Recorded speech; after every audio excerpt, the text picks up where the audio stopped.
नमस्कार, मी डॉक्टर मच्छिंद्र बांगर. महाराष्ट्रातील हवामान परिस्थिती संदर्भात ताजा अंदाज देणारे. महाराष्ट्रामध्ये आता ठिकठिकाणी पावसाचं अनुकूल वातावरण होऊन अवकाळी पाऊस किंवा मान्सून पूर्वसरी या होऊ लागल्या आहेत.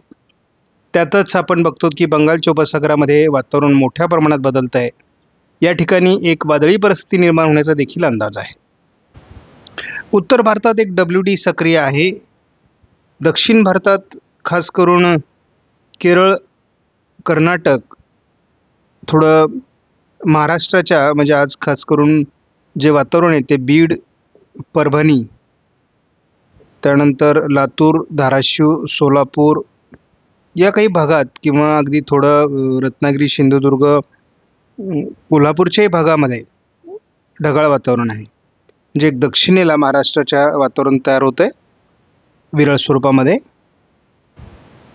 आज महाराष्ट्रात विदर्भात खास करून 40° तापमान दाखवण्यात आलेलं होतं.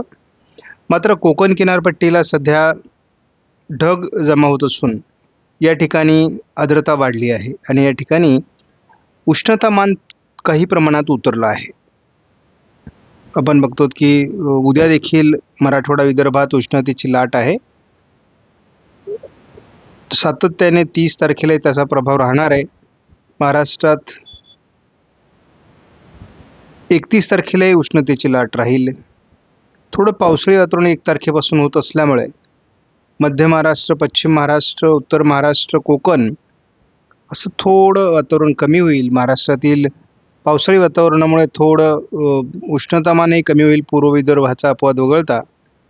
त्यामुळे पुढे पावसाळी वातावरण तयार होत असल्यामुळे आणि आपण बघतो की मध्य आणि उत्तर भारताच्या काही भागात उष्णतामान वाढू लागलं आहे आणि दक्षिणेकडून पावसाचं प्रमाण वाढण्याची शक्यता आहे.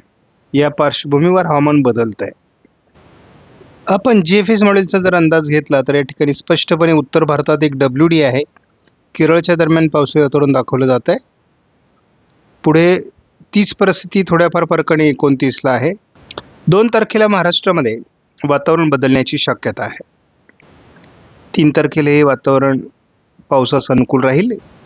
4 तारखेला या वातावरणात वाढ होऊ शकते असं दिसतंय. 5 तारखेला दक्षिण भारतातून मग अगदी ओरिसा, आंध्र प्रदेश, तेलंगणा, छत्तीसगड, विदर्भ, कर्नाटक, केरळ, तामिळनाडू या भागात पावसाचा अंदाज दिला जातोय. थोडं वातावरण तयार होण्याची शक्यता आहे. एखादी चक्राकार स्थिती बंगालच्या उपसागरात तयार होऊ शकते असा या ठिकाणच्या मॉडेलचा अंदाज आहे. 29लाही केरळच्या काही भागात पाऊस असू शकतो. 30लाही केरळ ते गोवा असं वातावरण राहील. 31 तारखेपासूनच दक्षिणेतून वातावरण बदलू लागेल. महाराष्ट्रात वातावरण बदलू लागेल. 1 तारखेला देखील महाराष्ट्रात वातावरण पावसास अनुकूल. 2ला प्रत्यक्ष महाराष्ट्रात पावसाचं वातावरण तयार होऊ शकतं बऱ्याच भागात. 3ला देखील महाराष्ट्राच्या दिशेने पावसाचं वातावरण उत्तर महाराष्ट्र, मध्य महाराष्ट्र, पश्चिम महाराष्ट्र, कोकण असं तयार होण्याची शक्यता कायम आहे. 4 तारखेला देखील हे वातावरण महाराष्ट्राच्या बऱ्याच भागात राहण्याची शक्यता आहे. 5 तारखेला देखील महाराष्ट्राच्या बऱ्याच भागात हे वातावरण आहे. परंतु दरम्यान एक वादळी परिस्थिती बंगालच्या उपसागरात चक्रीवादळाच्या रूपात तयार होईल असा अंदाज आहे. त्यामुळे 6 तारखेला देखील महाराष्ट्रात पावसाचा अंदाज कायम आहे. बंगालच्या उपसागरात एक वादळी परिस्थिती निर्माण होण्याचा अंदाज कायम असून साधारणपणे 3 तारखेपासून पुढे त्याचं डेव्हलपमेंट होईल. मध्य बंगालच्या उपसागरामध्ये ही 5 तारखेला असणार आहे.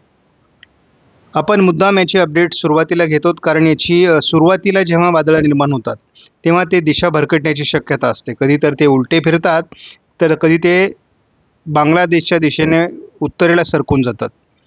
त्यामुळे नेमकी याची दिशा अजून अनिश्चित आहे. आता याचं डिप्रेशन तयार होतं की चक्रीवादळ तयार होतं याही बाबी अजून निश्चित व्हायच्या आहेत. तरी देखील आपण बघतो की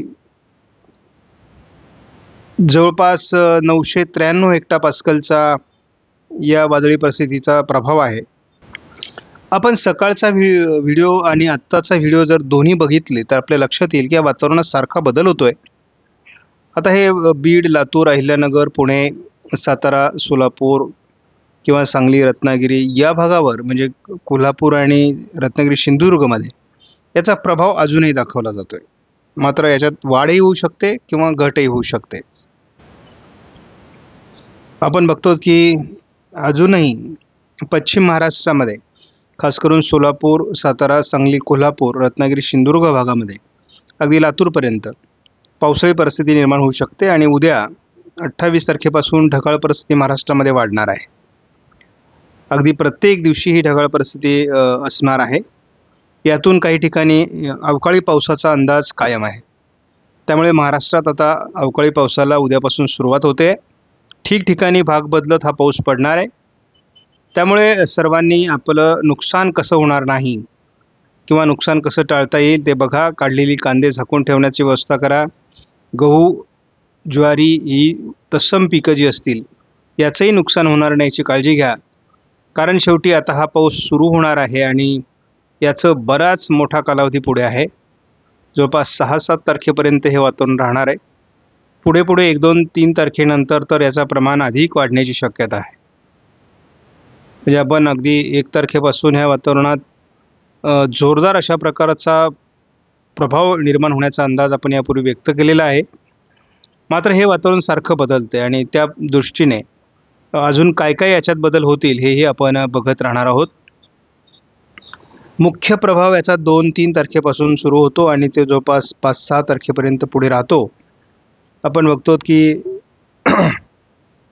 महाराष्ट्रामध्ये पावसाची हजेरी लागणार आहे. त्यामुळे नेमकी कुठे किती पाऊस होईल याविषयी जसा अंदाज पुढे सरकेल तसा आपण अंदाज घेऊच. परंतु आपल्याला माहिती आहे सुरुवातीचे अवकाळी पाऊस आहेत आणि या काळातले पाऊस लगेचच खूप मोठा स्वरूप धारण करत नाहीत. कारण याला अनुकूल वातावरण तयार व्हावं लागतं. त्यामुळे सुरुवातीला तरी आपल्याला इथं असं दिसतंय की पश्चिम महाराष्ट्र आणि थोडं दक्षिण मराठवाड्याच्या काही भागामध्ये, अगदी विदर्भाच्याही काही भागामध्ये हे पावसाळी वातावरण तयार होऊ शकतं असा प्राथमिक अंदाज आहे. वारे बदलल्यामुळे या पावसाचा प्रभाव थोडा बदलण्याची शक्यता राहील. तरी देखील आपण 5-6 तारखेपर्यंत बघतो की जवळपास 3, 4, 5, 6 तारखेपर्यंत तरी पश्चिम महाराष्ट्र, दक्षिण मराठवाडा, दक्षिण कोकण या काही भागात, मध्य महाराष्ट्रात सुद्धा थोडी पावसाळी परिस्थिती यामुळे निर्माण होण्याची शक्यता आहे. आपणास व्हिडिओमधील माहिती महत्त्वपूर्ण वाटल्यास लाईक करा, शेअर करा, चॅनलला सबस्क्राईब करा. धन्यवाद. जय हिंद, जय महाराष्ट्र, जय बळीराजा.